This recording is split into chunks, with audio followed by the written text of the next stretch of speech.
Hi, everybody. This is day 1951. Forcibly removed from his barracks room, and he was taken to the arms room because it's a soundproof room, and his life was taken from him because he was a whistleblower. He was a whistleblower, and everything is really coming out. And of course, President Trump confirmed that he's a whistleblower, confirmed that he was killed in the line of duty, right? That is huge. And the other evidence from this huge file, because it's been going on for 5.5 years, and it's a huge file, y'all. And it seems like everything is connected to Richard's case because El Paso is the epicenter, right? And we don't want it that way, but El Paso is the epicenter. It's all about illegal immigration, isn't it? And Trump's administration is all about illegal immigration. And when he doesn't focus on it, his points go down. When he focuses on it, his points go up. I mean, that's just the way it is because people see the fraud. People see the migrants being put in danger, the citizens of the United States put in danger. They see the lawlessness. They see those that are exploiting the whole situation because they act like they're above the law, right? They see it, and our military sees it too, and they see this seditious six as exactly what they are. That you can make up your own law. That you can decide on what's the law and what's not the law. It's very, very dangerous. It can be very, very violent when a society doesn't have a set law like we do. That's why the United States is so resilient through all of this. Okay, because just think what's happening. Just think the assaults that are happening against us and against our very foundations, and yet we're so resilient. Um, and that's because of the Constitution, because of states' rights and states' constitutions, and that's why they matter. They matter hugely, and people rely on the law. So let's see if I'm on. Looks like I'm on.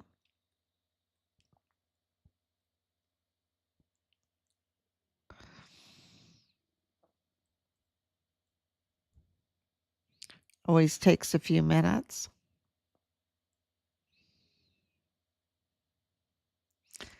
Yes, so let's thank you so much. Oh my goodness, I'm getting so many messages that are absolutely amazing because they absolutely know what's happening right now at the border. And I really appreciate that. And I appreciate all the prayers. We need all the prayers that we can get because God is working mightily, it's the prayers are like fuel, right? Fuel for God. Um, because if we're not praying, then of course the stones cry out.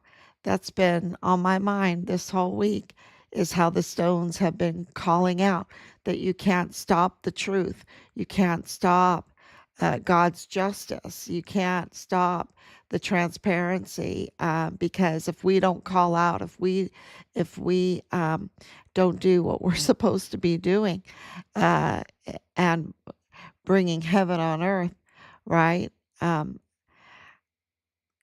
Letting things happen here on earth as they are in heaven, right? That the stones will cry out because God doesn't give up. And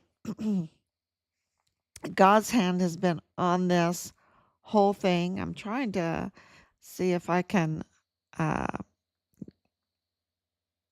see. It doesn't look like I'm streaming. Make sure. that I'm streaming. Let me check all this. Because sometimes it just doesn't happen.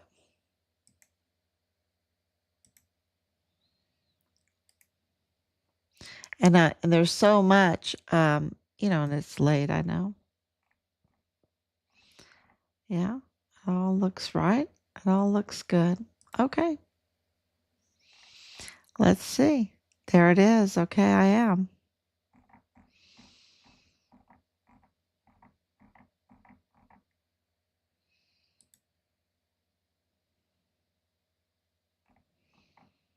Okay, I see.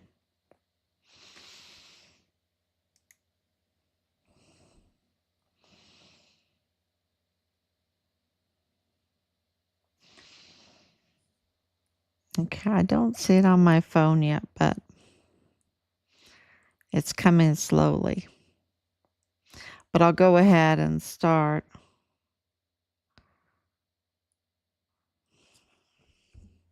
Because I care, and I'll go back and look at the messages.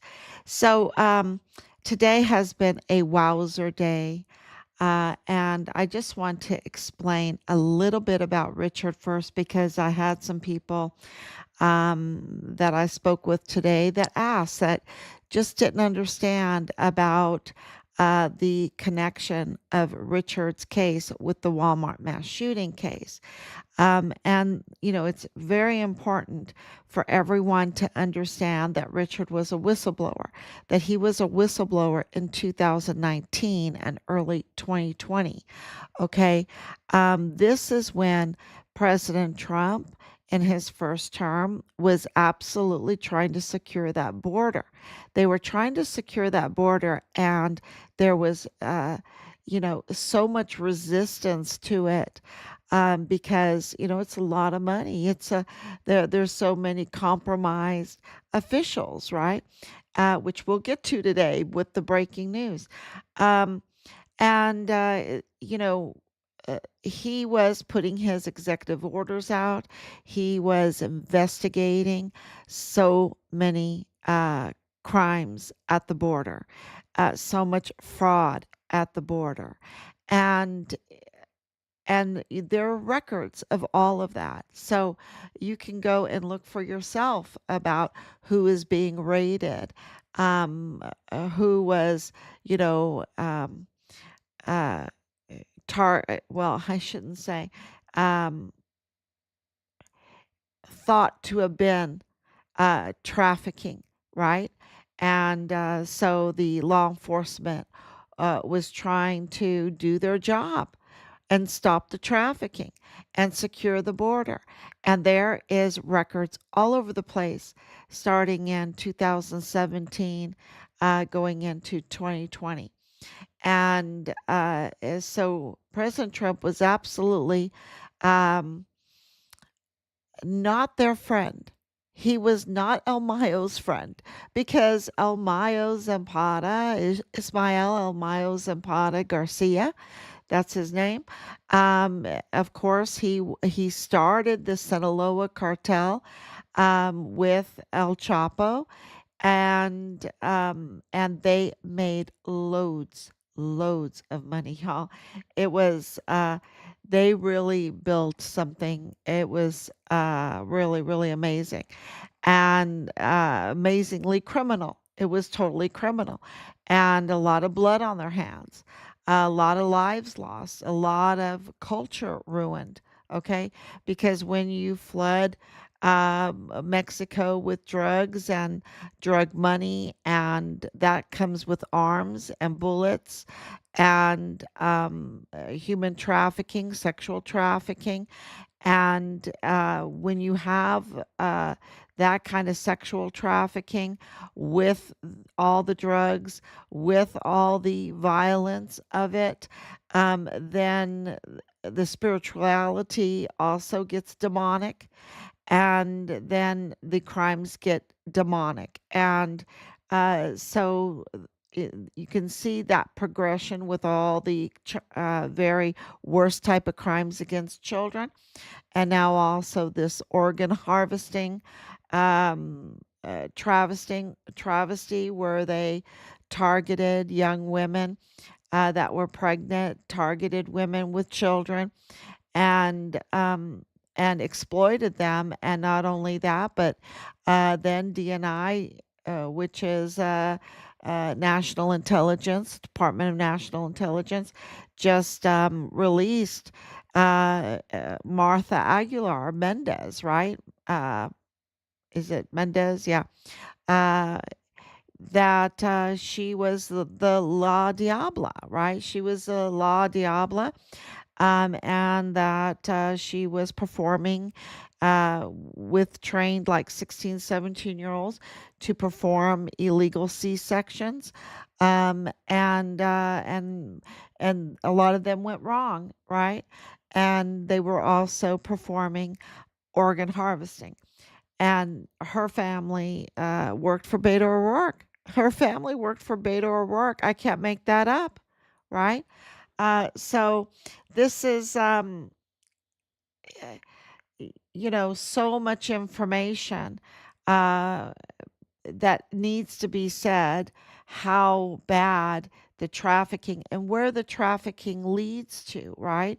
You think, oh, it's just taking some drugs, but then the drugs drop other dominoes, and then it becomes absolutely demonic, and you lose your country. Right now, Mexico is in Mexico, oh gosh, has such a rich history, and it's such a beautiful, like that the Parral where they just had the shooting. That is, that's city is amazing. It's just an amazing history, and it circles a mountain of silver, y'all, a mountain of silver. Um, so Mexico has uh, these. Commodities and minerals and uh, just everything that people want, right? And this country now has lost their sovereignty. They're in the grips of China. Everyone knows Scheinbaum is in the grips of China, and the Mexican people, are really suffering because of their loss of sovereignty. And so these drugs and what El Mayo has done, ruining his people, and not only that, but attempting to ruin the United States and so many other places, right? So many other places, so that he could just become, very powerful. He was very, very powerful. He still is very, very powerful. The most powerful uh, drug trafficking kingpin, I think, um, that's recorded in history. I really think he is a billionaire, right? A billionaire. Lots of security around him, lots of guns around him, lots of probably dogs around him. So to get him on a plane, to kidnap him, to get him on a plane, to drug him, and to fly him to the United States without notifying the authorities properly, right? Without going through the extradition rules that we have, the laws that we have, um, to use a private plane like this, uh, it is dirty, y'all. It is so dirty. Okay. And that is, betrayal. That is betrayal. And so, am I on El Mayo's side? Of course, I'm not on El Mayo's side. I'm saying something very dirty happened. And of course, there was pressure that caused that to happen, or maybe a weakness that caused this to happen. But there was a betrayal. And where our question is, um, which El Paso businessman betrayed El Mayo? Okay, which El Paso businessman betrayed El Mayo? I think that is a very, very important question. And we have a lot of answers. But I want to put that out because, uh, there's a lot of people with even better answers than ours, right? And we want the truth. We are absolutely wanting the truth. And Richard is totally connected to El Mayo, okay? Because Richard was the Fort Bliss whistleblower soldier that pulled on that string that unraveled everything. And um, it was so bad. It was so bad because he was President Trump's, that administration's whistleblower. An administration that actually was trying to secure the border, was actually trying to hold traffickers accountable. And so when you have a whistleblower, a federal whistleblower, a U.S. Army soldier that's not compromised with a sparkling record, distinguished honor graduate record, um, become a whistleblower, take pictures, create files, turn those in, is willing to speak up against crimes against children and all of the drug trafficking and all of the weapons and the fuel trafficking, and also on the Walmart mass shooting case because things were so bad, they needed a diversion. And clearly, our investigation has proven with, we've put it all out there. I don't know if we put it 100% out there, but we put, in song and memes and in recordings and everything. Uh, the Mayellas, we discovered the Mayellas through our investigation. Who are the Mayellas? They are establishment that were Patrick Crucius's family. And why does that matter? Because nobody wanted the deep state, I should call them, and the media did not want anyone to know the connection between the Mayella family and the Crucius family. Okay, they didn't want that to be out there in the world. They're in their little sphere in El Paso. They could celebrate their wedding, they could celebrate all of that stuff because it's all compromised.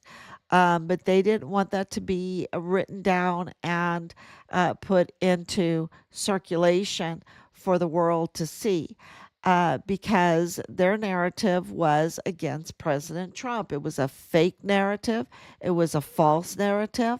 And the Mayellas, being in the DA's office, being in the FBI office, being in Walmart cybersecurity, being in the federal courthouse, managing the federal courthouse for David Guadarrama, the judge in the Patrick Crucius case, federal case. And so, you know, they were right there in the courthouse. They were right there in the prosecutor's office. They were right there in the federal FBI investigative office. They were right there in the Walmart cybersecurity with every opportunity to tamper with video. So, that's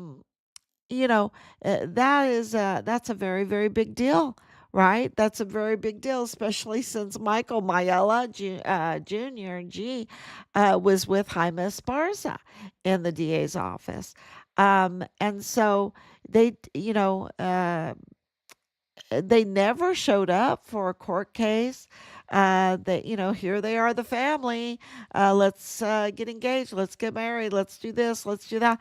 And they never, they just absolutely left Patrick Crucius in the cold. And, uh, you know, uh, okay, you're going to say, oh, but he was a mass murderer. Uh, y'all, he admitted to one or two. That's enough. That's enough for the death penalty, right? That's enough. But uh, we are being lied to about Patrick Crucius, right? An individual that has autism, severe mental health conditions, and that's not an excuse. That is an indictment to the Mayellas because where were they? They weren't testifying about Patrick Crucius, where he got his weapon, where he got his ammunition, where he got his earphones, who was training him, because he was autistic, couldn't tie his shoes when he was 18, couldn't speak until he was 6 years old, and even problems with that. And clearly did not have the cognitive ability to pull this off by himself. So, where was the Mayellas witnessing about who helped him, right? Who helped him? And that's why this is not a defense of Patrick Crucius. This is an indictment for the media and the Mayella family. Because what were they doing? What were they really doing? What were they doing at the DA's office? What were they doing at the FBI's office when they had access to the files? What were they doing at the Walmart cybersecurity with access to the files? What were they doing in the federal courthouse with the federal case with access to the files? This is why this is so important. And the Walmart mass shooting came after Richard became a whistleblower because it was a diversion. It was a cleanup job. It was a lot of things. It was a lot of things, but it wasn't what they told us that, it was a white supremacist that just lost himself, and wanted to go and target some Mexicans and randomly drove all the way, 14, 16 hours um, uh, to El Paso to buy some oranges, to eat some oranges, buy a trash can and help, and then decide, okay, I'm just gonna start shooting, and then surrender two times, and no, it wasn't. We know a lot about the Walmart mass shooting. We know a lot about the Walmart mass shooting case. And the narrative is absolutely a lie. The narrative that they put out there, and so it was absolutely a bloody mess. But it wasn't what they said it was, and um, it wasn't a white supremacy thing. That was in order to target President Trump because he was their nemesis. He is their nemesis because he wants a secure border. He wants the rule of law. He wants traffickers held accountable for all the deaths that they have caused. Not only the deaths that they have caused, but also, I've heard him speak enough. That's why I can say what he wants because these are his policies. He wants the rule of law, and he does not want them to get away with changing the culture of the United States because changing the culture means that the rule of law would change. And what they want is no law at all. That's, they want you to just decide for yourself who you are, what you do, what you're allowed to do. And, the world doesn't work like that. And they're raising children up to think that they can just decide for themselves who they are and what they do and blah, blah, blah. And, it's not like that. That's just not the way the world is. That's just not reality. We can't decide for ourselves how tall we are, what color hair we have, what color skin we have, how many languages we can speak, how high our IQ is. We can't decide for ourselves. We are, you know, the, And we cannot just say, okay, I can murder at will, I can be fraudulent at will, I can steal at will, I can cheat on my family at will, and not be held accountable because of the damage that it does to the community, to the culture, right? You can't just do what you want. And that's why we say it's a land of the free, because our laws are negative laws, right? Thou shalt not kill, thou shalt not bear false witness, right? And so when you have negative laws like that, it limits laws. It limits laws. It limits the law, it limits laws, and it makes people very, very free, because you know what you cannot do. And so that means you can do a lot of things, a lot of things. And so that's why we call ourselves the land of the free. And it's a very beautiful law. It's, and we always held it up high, and we put it behind the 10 Commandments. And of course, our Constitution, our case laws, our they've been whittling away or being changed or whatever. But for the most part, they absolutely are case laws from the 10 Commandments, you know, from our insurance, from our inheritance laws, um, uh, to the moral code, right? And if people know thou shalt not kill, then I can go out. If thou shalt not rob, right? Uh, steal, right? Um, then I can go out in the night, and I can feel comfortable, and I can do lots of things.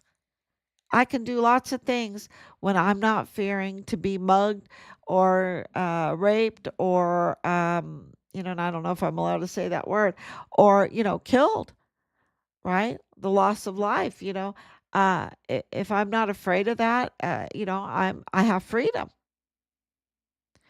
And so, and Richard absolutely understood this, and they target Christianity.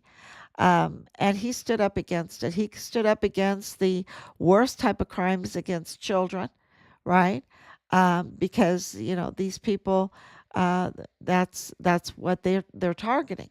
They're targeting the children.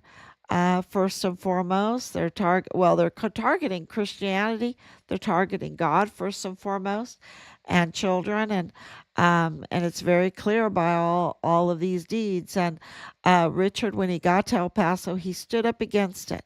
He stood up against it, and he reported it, and he became a whistleblower. And they had to have a diversion, because and they had to attack him. They had to try to take away his sparkliness, right? That he was not compromised. They didn't have anything to blackmail him, and he's just amazing person. And they couldn't have that, because that made him very reliable, made his words very reliable, and they wanted to make him unreliable. And that's why the news, El Paso Matters, who's totally part of the scheme against Richard and is part of the case against Richard. So, them writing any story is a conflict of interest, but that's why they wrote the bad stories, um, that they wanted to dirty up Richard's good record, to make him an unreliable source. The Walmart case was really a huge, huge um, diversion, a very bloody one. And it came, I just want to say this very clearly so everybody understands. Richard's unit is connected to the Walmart mass shooting. Richard's unit is connected to the Walmart mass shooting. And he had intel. He had intel, and this made him even more of a risk to them. So I hope that that clears up what the connections are to the Walmart mass shooting. And we know the connections to his unit to the Walmart mass shooting. Uh, that is really, really important. And how can this happen that a military unit can be part of something like a Walmart mass shooting? Well, you can go and ask Governor of Chihuahua, Maru Campos. She will tell you because she just lost her military, right? Her military just arrested. What is his name? I think I just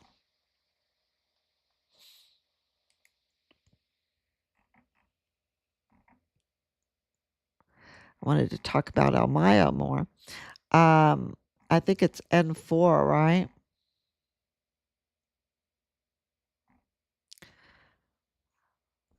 Uh, so this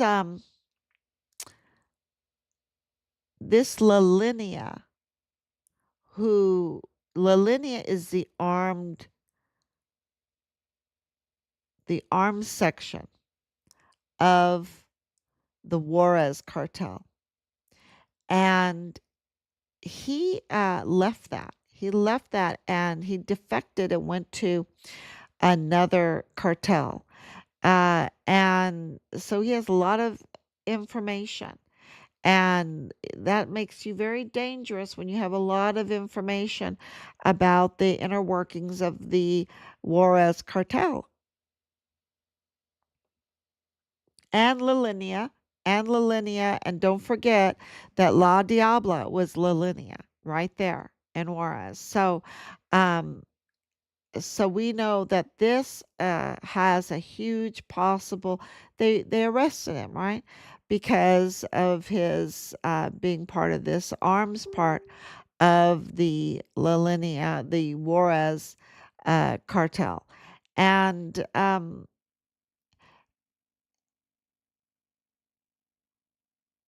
you know, it goes to, okay, where do those weapons come from? Where did the weapons come from?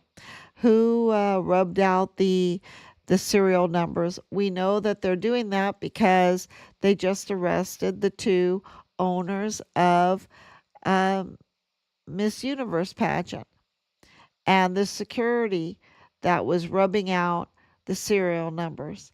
Um,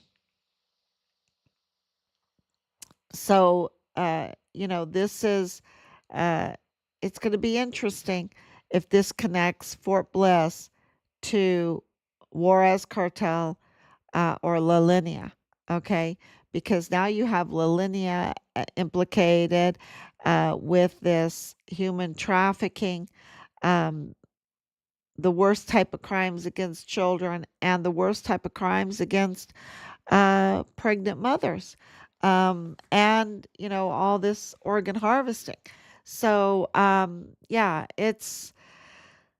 I think he's going to be a great source. I think he had emergency um, medical. I think he had to have emergency medical. It's 1 o'clock in the morning, y'all. Emergency medical, and yes. So this what this arrest showed is that the military arrested him. Okay, so the Mexican military arrested him and they bypassed Governor Maru's law enforcement because they knew this admission. They knew that Mario Campos's uh, law enforcement is so corrupt that they said no, no, thank you, no, thank you, and they passed by her law enforcement because they were afraid that they were going to let him go. So that is huge news, breaking news, because it tells you that there is an internal problem, an internal uh, a mutiny going on, an internal cartel that the Sinaloa Cartel, the Chapitos faction of the Sinaloa Cartel, is running, running um, Chihuahua, Mexico right now. This is, and of course, they're in the hands of the CCP. So,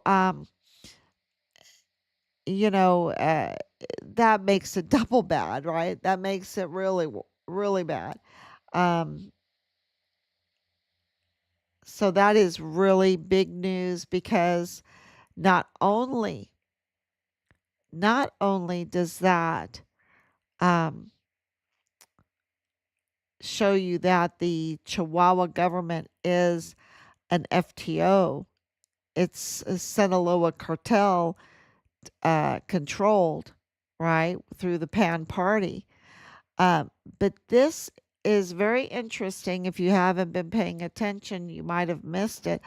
Um, Governor Abbott went into an agreement with this very government that now has been proven, corroborated to be in control of a FTO. So, what he did was make a deal with an FTO, okay, to give Texas intelligence and information to Juarez, Mexico, Chihuahua, Mexico. And that is a huge problem, right? That's a huge problem. So now Texas has been infiltrated. Texas has been um, uh, exploited. That's what's going on here. We can have these, um, I guess they're young people, you know,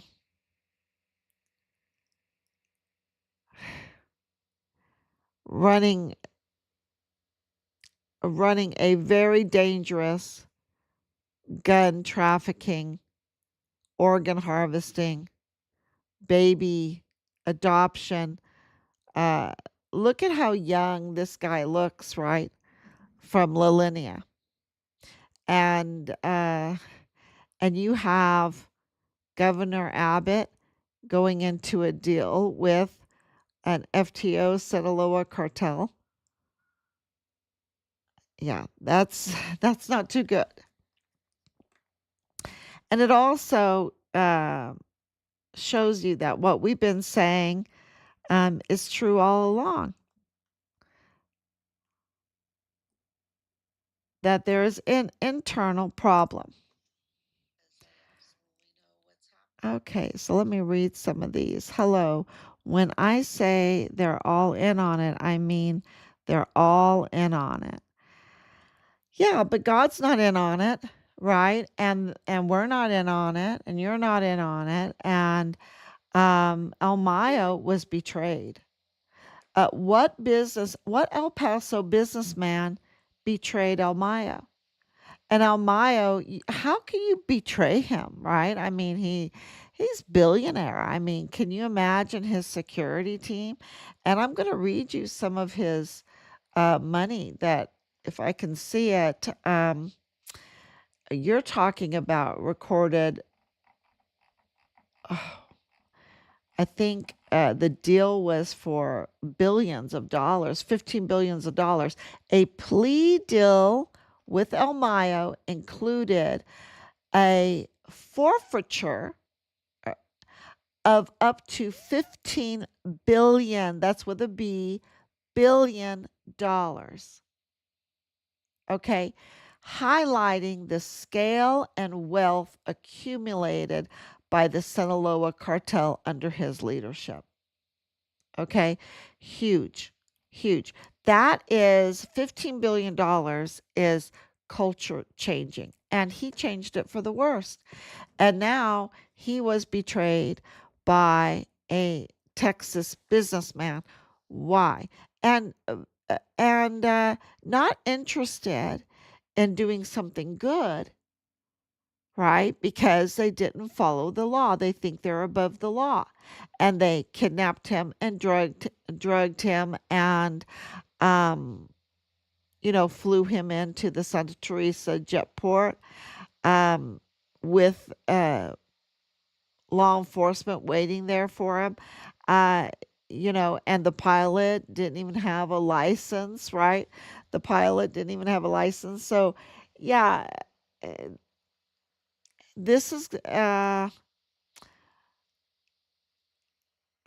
this tells you how they want to operate. They want to operate lawlessness. And I don't want to say that I'm defending El Mayo at all. I'm not. I'm saying, you know, uh, whoever we know betrayed El Mayo was not interested in doing it for good. There was another motive. Um, so I think that is very important. Generals, congressmen, presidents, law enforcement, judges, attorneys. Trump was a good friend of Epstein. All need to be investigated. Absolutely. And he said, release it.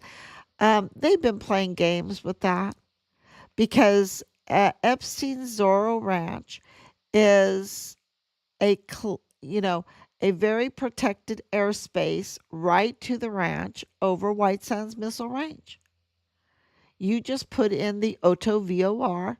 If you're in a plane, you put, your Auto VOR.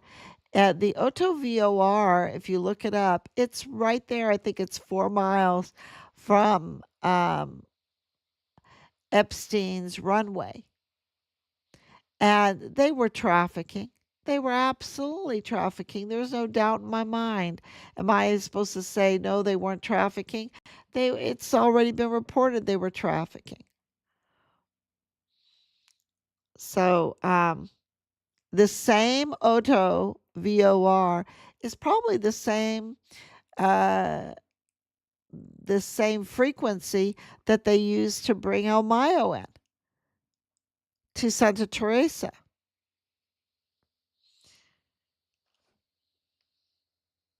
Abbott and Campos made that deal in 2021 for the Intel Tower super close to the border.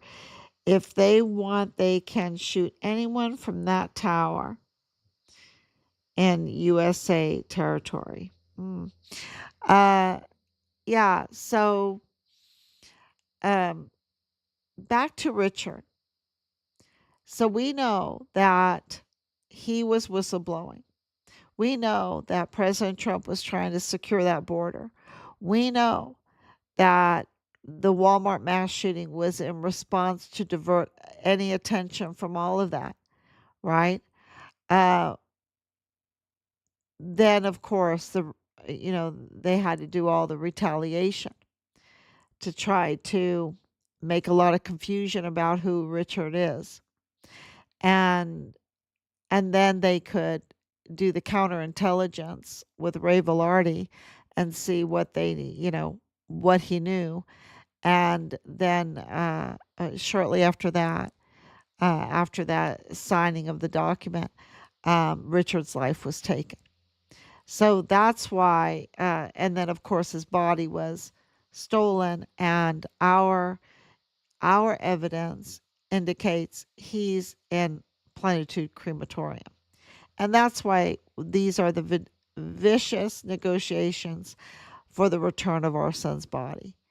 And it's really a miracle that with all of the resources that they've spent on this case so far, that that they haven't held us back uh, for too long at a time. We have always conquered through all of these roadblocks, and they absolutely have put up roadblocks. So, um, yeah, it's God is great. God is good. Absolutely. His hand has been all over this. So I think that is huge news that Mario Campus's government has really no legitimacy. None. So,